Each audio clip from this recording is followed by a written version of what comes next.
Welcome back, everyone. Today, we're jumping right into a super focused explainer. We are going to unpack the core framework of Dr. Najib's renowned lecture on electrocardiography. You know, if you've ever stared at one of those scrolling, beeping monitors and just felt completely overwhelmed by all the data, well, you are in the exact right place. We're going to strip away all that complexity today and get right down to the absolute fundamentals. So let's dive right in. What does it actually take to truly master the heart? I mean, it's not just about, memorizing a bunch of random shapes on a printout. It's really about translating those invisible electrical signals that dictate every single beat. The source material we're looking at charts this very specific three-part journey that takes us from total confusion to absolute clarity. And the whole journey starts with the foundational science, electrocardiography.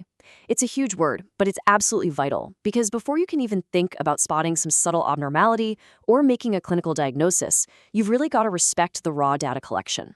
This is just the pure physics and physiology, literally capturing the heart's electrical current over time.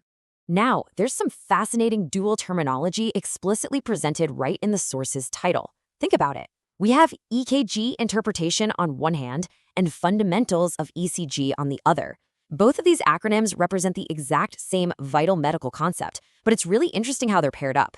The fundamentals part, that aligns directly with the underlying rules and the basic physiology. Meanwhile, interpretation represents the active clinical skill of actually making sense of all that data.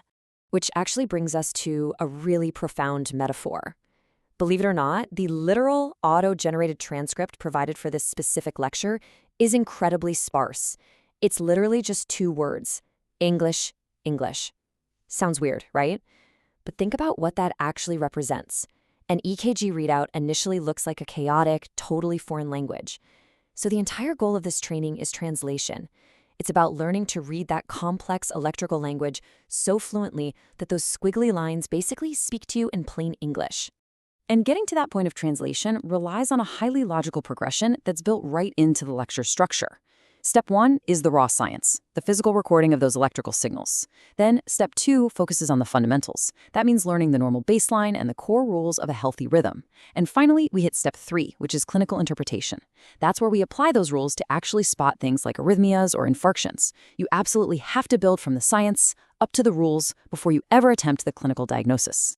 So the absolute crucial takeaway here is that mastering this skill isn't about rote memorization at all. It's about fluent translation. It's about taking those incredibly complex mechanics and turning them into actionable insights that can literally save lives. So the big question is, are you ready to interpret the language of the heart? If you keep this structural progression in mind, I promise those intimidating readouts are going to start making perfect sense.